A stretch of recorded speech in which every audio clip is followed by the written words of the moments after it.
Olá, queridos alunos, queridas alunas, sejam todos muito bem-vindos à nossa aula de hoje. Eu sou a professora Marilane e hoje nós vamos estudar a aula 85 de Língua Portuguesa para o 8º ano. Para a nossa aula de hoje, você vai precisar ter em mãos o seu caderno de Língua Portuguesa, a caneta e o lápis, a borracha e o apontador. E será bem necessário para que você anote, tudo aquilo que a gente estudar hoje na aula.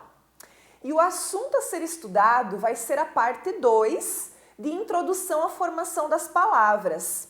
Então, aqui no 8º ano, a gente inicia, com uma introdução à formação das palavras, que depois você vai aprofundar um pouquinho mais quando estiver no 9º ano.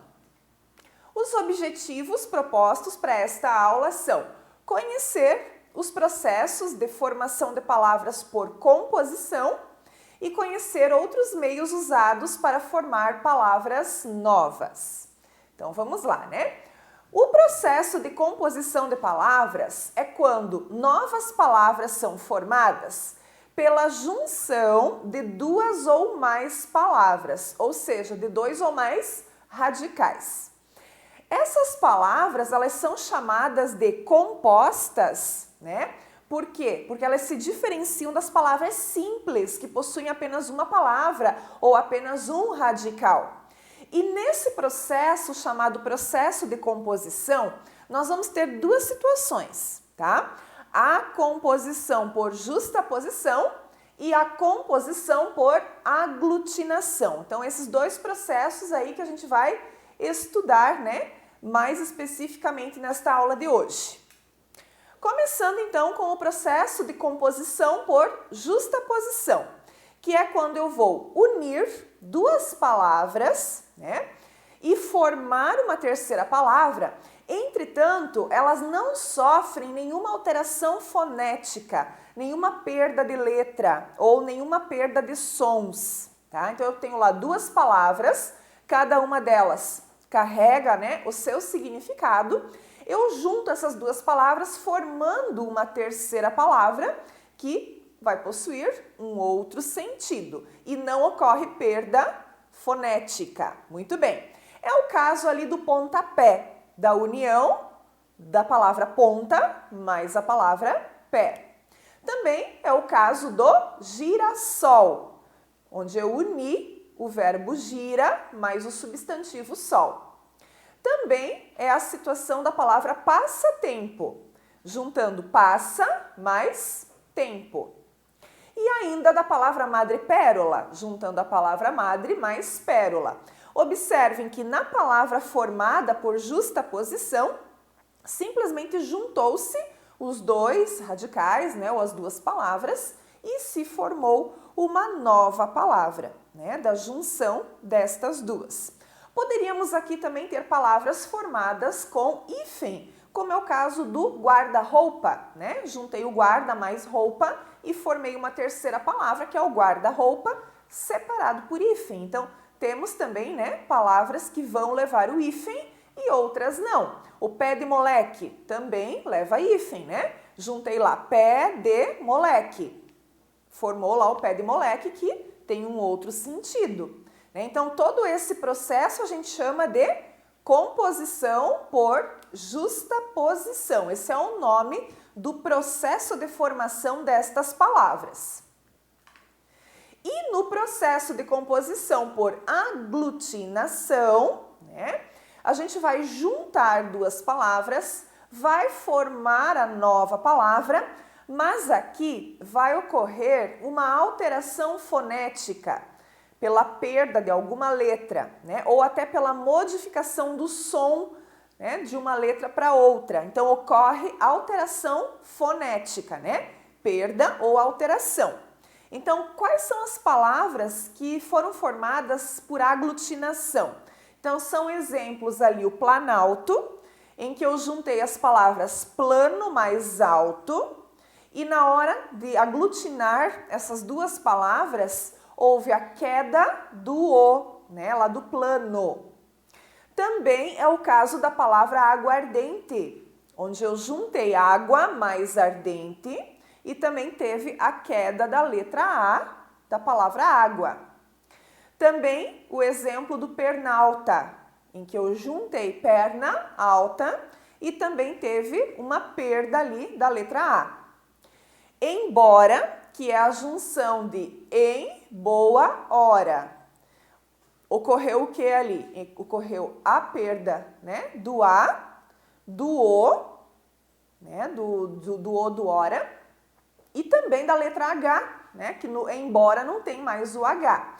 Então, essas perdas, essas alterações, né, no caso ali da letra H, não deu uma perda fonética, não deu uma perda sonora, porque o H, ele não possui, né, um som ali nessa palavra, mas teve a perda da letra, né, e também do A e do O. Então, aglutinou essas três palavras e formou uma terceira palavra. Então, essa é a diferença do processo de composição por aglutinação. Quando você junta as palavras, ocorre alteração fonética ou perda de letras. Ok, pessoal? E aí, assim, né, a gente vai ter várias palavrinhas ali que são formadas por esse processo de aglutinação.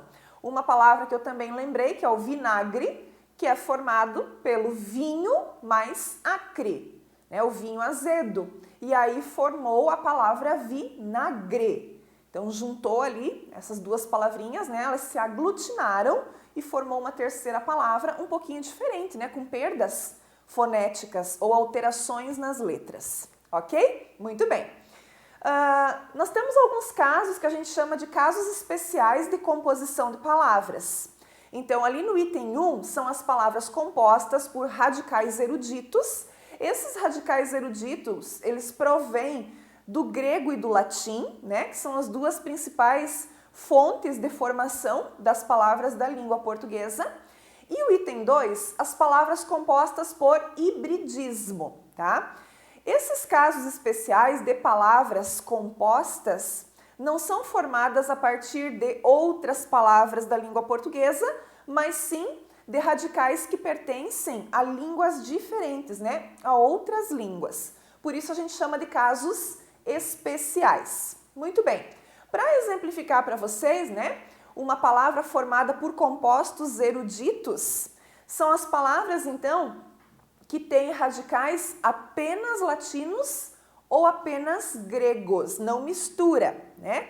Então, ali como exemplo, ó, agrícola, juntou o radical latino agri e juntou o radical latino cola.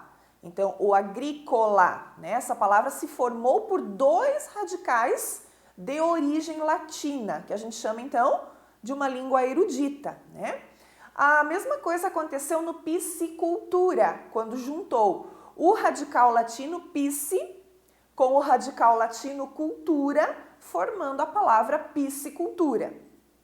A palavra pentágono, né? Aqui nós temos então a origem totalmente grega da palavra, porque o radical penta é de origem grega e o radical gono também é de origem grega, né? Então, tanto o primeiro elemento da palavra quanto o segundo elemento da palavra são radicais e são radicais que pertencem a uma única língua, ali no caso latim ou grego, né? Porque a gente está falando de compostos eruditos. Quando vocês estiverem no 9º ano, né, vocês vão aprofundar o estudo aqui do processo de formação de palavras e vão conhecer lá uma lista de radicais gregos e latinos, onde vocês poderão estar pesquisando, inclusive, o significado das palavras. Muito bem. E temos também, né, o segundo caso, que é o hibridismo. Quando as palavras elas são compostas por radicais de idiomas diferentes. Então, híbrido é quando eu misturo, né, duas línguas diferentes. É diferente da situação anterior, que eu tinha apenas uma origem para os dois radicais. Aqui eu vou ter um radical que pertence a uma língua e o outro radical ele veio de outra língua. Então, são exemplos, né? A palavra monocultura, que juntou o radical grego mono, mais o radical latino cultura. A palavra bicicleta, que juntou o radical bi, do latim, o ciclo, do grego, e o ETA do francês, né? Então eu tenho aqui um hibridismo formado por 3 línguas diferentes. O automóvel, né? Auto, que é um radical de origem grega, mais o móvel, que é um radical de origem latina, né? Então, aqui é para que vocês tenham uma noção que existem palavras na nossa língua que derivam, né, do grego e do latim e que também nos ajudam na construção do significado, né, da palavra. Por exemplo, o automóvel. Auto é por si só e móvel que se move, então que se move por si só, né? A monocultura. Mono é um e cultura é o cultivo de alguma coisa, então cultura de um único produto, né? O cultivo de um único produto, ok? Então, isso aí serve para a gente poder elaborar, né? Inclusive o significado das palavras. E aí nós vamos conhecer também hoje alguns outros processos de formação de palavras. Então, nós já estudamos lá os processos de derivação e os processos de composição, que são os 2 principais processos formadores de palavras da língua portuguesa. Mas tem algumas outras situações que também, né, deram origem a palavras novas. Então, nós temos o caso da redução ou abreviação, que consiste na redução de uma palavra já existente. São exemplos de redução ou abreviação. Quilo, que é a redução de quilograma, moto, que é a redução de motocicleta, pneu, que é a redução de pneumático, TV, que é a redução de televisão, foto, a redução de fotografia e cine, a redução de cinema. Então, essas palavras reduzidas, elas passaram a existir a partir da sua palavra de origem. Temos também o caso das siglas, né? Algumas palavras já estão incorporadas na nossa língua em forma de siglas, que nada mais é do que a combinação das iniciais maiúsculas, né? Quando a gente usa uma sigla, a gente vai escrever de letra maiúscula, tá? E essas siglas formam, então, um nome, né? Cada letra ali tem um significado. Então, alguns exemplos aí para vocês. CPF. CPF já é uma palavra da nossa língua. E o que é que significa essa sigla? Cadastro de pessoas físicas, né? É um documento que todo cidadão deve possuir. FGTS é o Fundo de Garantia por Tempo de Serviço. Então, esse aqui é para as pessoas que trabalham com carteira assinada.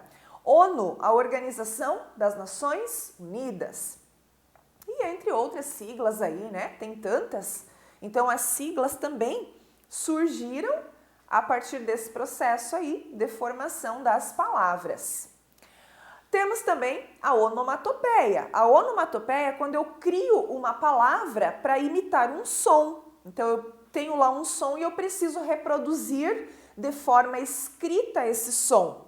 Vocês encontram, né, a onomatopeia principalmente nas histórias em quadrinhos, que o quadrinista, né, ele tenta reproduzir o som através de uma palavra. Então, são exemplos ali, zum zum, cri cri, tic tac, cocorocó, plaft, blém, bum, né, toc toc, dling glom, entre outras onomatopeias, tá? Por quê? Porque elas são representações sonoras, né? Palavras que eu tenho que criar para representar um determinado som. Temos também palavras que se formaram por empréstimo linguístico, tá? É a incorporação de uma palavra estrangeira ao léxico de uma outra língua, ou seja, ao vocabulário, né, de uma outra língua, mas essa incorporação fez com que surgissem algumas adaptações na escrita e também no som da palavra. Então, nós temos a palavra bife, né, em língua portuguesa, porque ela foi emprestada do bife do inglês. Veja, no inglês como que escreve, no português como que escreve, né? Então, é um empréstimo linguístico. Houve ali uma adaptação na ortografia. Também o futebol foi um empréstimo linguístico também do inglês da palavra futebol. Abajur, um empréstimo linguístico do francês. No francês, abat-jour. E aí, aportuguesando a palavra, ela sofreu ali alterações na sua escrita, Então, algumas palavras se formaram por empréstimo linguístico. Temos também palavras formadas por estrangeirismo, que é quando eu empresto, uma palavra ou até mesmo uma expressão de uma outra língua, mas essa palavra ela vem exatamente igual para a nossa, sem sofrer alterações na escrita ou na pronúncia. Veja, agora durante a pandemia falou-se muito no lockdown, um dos exemplos que a professora colocou ali.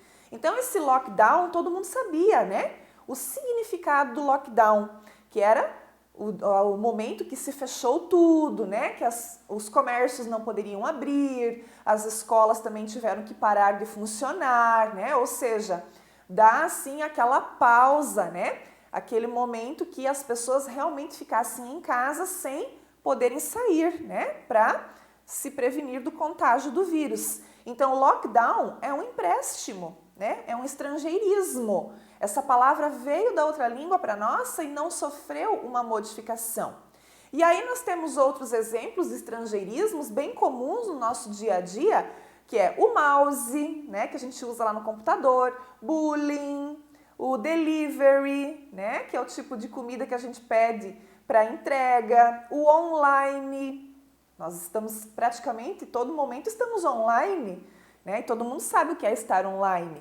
O blog, entre outras palavras. Então, toda palavra que vem para a nossa língua, exatamente igual como ela é na outra língua, então a gente chama isso de estrangeirismo.